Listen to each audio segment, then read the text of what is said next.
What's the weekend mean to you when you get to play this stuff? It's probably my favourite week of the year. It's really special to not only raise money but also to bring all the kids along on the journey. And so I think we've got 5 kids coming throughout the week. So they come in on Thursday, and then obviously they're a big part of the game day experience as well. And they're kids that we've kind of seen throughout the year as well in the hospital and that sort of thing. So to bring them along is always really special, not just them but their families as well. It's an awesome day. Our fans love it and get behind it really significantly every year, not only with financially but just showing up in numbers, which is always awesome. And the cheer that the kids get when they're going around after the game and when they get shown on the big screen is pretty awesome, and I'm sure that's core memories for them. Yeah, Ambassador. You've always been out of your way as a group that when the blokes are involved with these kids to celebrate for them when goals are scored. You're at the wrong end of the field now, which might make it a bit hard for you. But it feels like there's a genuine connection that you want them to know that you're thinking of them when you're playing. Yeah, definitely. And I think that's part of why this is so powerful and why our fans really connect with it, is because they know the boys are behind it. And the girls now as well. We've got a few Starlight ambassadors in the W group, which is awesome. So yeah, I think they feel that connection and the genuine care that we have for the kids. And the kids, yeah, it's pretty awesome to see people on the big screen and on TV and feel that connection with them, I think, and hopefully that brightens their lives a little bit and helps put a smile on their face, which is what it's all about.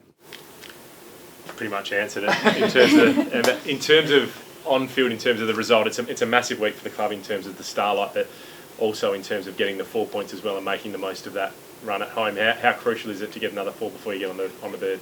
Well, I think Starlight game is a real good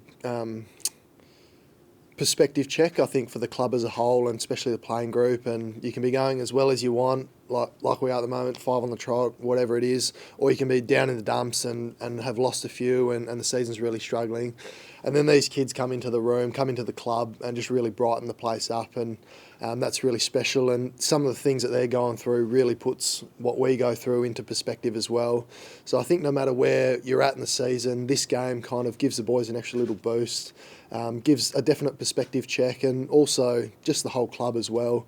It's a massive club operation to get these games going, and a massive amount that'll go into the lunch on Thursday, and that builds a connection with the boys as well, and they get to meet some of the boys who haven't met the kids, get to meet them, and that sort of thing as well, which then furthers that connection. And then to bring them out on game day definitely makes you want to win for them, so then the crowd's all happy and cheering and really supporting those kids. And I can't remember what the results are exactly, but I reckon we've won the last couple of Starlight games, which is pretty special. You talk about connection, and you've referenced a lot there. Is this a really well-connected group that's playing football at the moment? Yeah, I think so, and I think it's coming out with how we're playing and the way we're supporting each other, picking each other off the deck, the way that boys are playing different roles and just buying in for the team, and the way that we're playing team footy, putting egos aside and really looking for what's best for the team. And I think that's what you've got to do to succeed at a high level in this comp. It's something we're still building, and hopefully we'll keep building those blocks over the next couple of weeks. So where's that change, that shift come from? I think it was the last loss was against St Kilda, this week's opponents, and it was a tough one. But where's that shift? What's brought that to the table now? I think it's through some hard conversations amongst the playing group. It's being coached really hard by the coaches as well. And I think it's a group effort, and it's always hard to say where something comes from specifically in a big group, and everybody's trying to capture that magic to an extent. But it's about valuing the right things, I think, and coaching that, and also rewarding that as a playing group with our behaviours and what we're saying internally as well is really important. I think we've done a good job of that, and we're still building in that space though. There was a clear lack of support for Caleb and Andy in that last St Kilda game where they were tagged heavily and struggled to get the footy. Has there been talk already that when someone goes to them, you've got to look after them this week?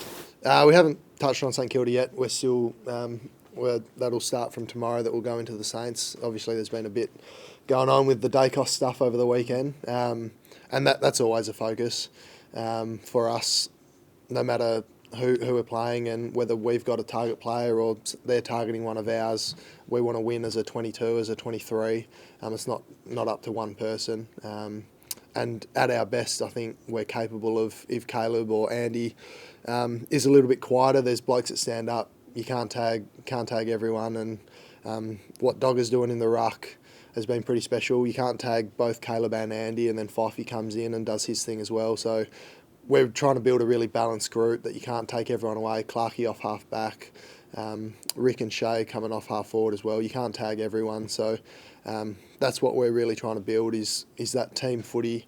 And you can't, if you take away one strength, it's not going to overly impact, and we can cover it in other ways. When you see Windhager and Dacos on the weekend, that instantly triggers something in your brain that goes, we've got him this week and he'll be going one of our guys. Well, I think he's been doing a good job over the last couple of weeks, and Ross does like a tagger, as I know. So I'm not sure what their plans will be, but yeah, we'll be ready for it no matter what they throw at us. Do you feel you've got greater depth now, the depth to counter that, whereas maybe start of the season, even recent seasons, maybe you wouldn't have had those various weapons to combat it? Yeah, I think our depth's definitely building, and like we had a few boys come back through Peel on the weekend, but we've had a big group that hasn't been playing, and we've still been able to perform really strongly. And I think when our leaders are standing up and when there's a weight of numbers, it's easier for the bottom end of the playing group, or the bottom 4 or 5, 6 players to play better when the whole team's going well. So that's what we've been able to do really well is execute that, and then that means that when we get those older boys back in as well, hopefully we're a much stronger team as well. Are you ready? In terms of preparation for this week, you've got a 10-day break. How does that look for you guys? What's different? So it's looked a little bit different up till now, and then from tomorrow onwards it's very similar, like a normal week building in. So that's kind of by design. I think that the review process takes a little bit longer. We got a couple of days off over the weekend, which was really nice. But then from tomorrow onwards it looks like a normal week. So we've got main train into a day off, and then another training session, and from there we start building into St Kilda. So pretty similar. What's it been like playing like a Thursday night game? You've had a couple of Friday night games. Does it make you feel like you're made it big time? I think it's really great for the club, and having some big games at night at home is really good for the club. As a playing group, we kind of, it doesn't really matter when you play, and it's still 23 blokes on the field. It's been nice having a couple of games at home as well, which has been good. But yeah, it's pretty similar, and it just changes what your week looks like in terms of when training is and that sort of thing, and how heavy the loads are. But we're pretty used to whether it's a 6-day, 8-day break nowadays. So you didn't play in the St Kilda game early on in the year, but do you sense that everyone else who did has got that redemption element of it? Because that since then you've played significantly better footy. Well, I think from the back of that game we had some hard conversations, and there was a little bit of a shift there. I don't think we're particularly focused on the Saints in particular and their part of that game. It was more about what we brought to that game, and we clearly weren't good enough on that day. So we've been looking at what our behaviours were on that day that weren't good enough, and what has stacked up over the last 3 or 4 weeks that has been at a much higher standard. So that's more what we're focusing on. Are you going to be ready for the scrap, the grind of it, given it is Ross Lyon and he knows how to coach against his former side? Yeah, well, I think that's what finals footy is, the high pressure environment, and I think the Saints at their best, that's the footy that they bring. So we'll be preparing for that. 5 on the trot. The last time you did it was 2022 when you last played finals. Does it sort of feel a little bit similar, those you are building towards September? I think there's still a lot of footy left, and every game counts. At the moment the comp's so tight, so we're not really focusing on too far in advance, and I think last year showed us that every game is so vital, so we're just looking at next week.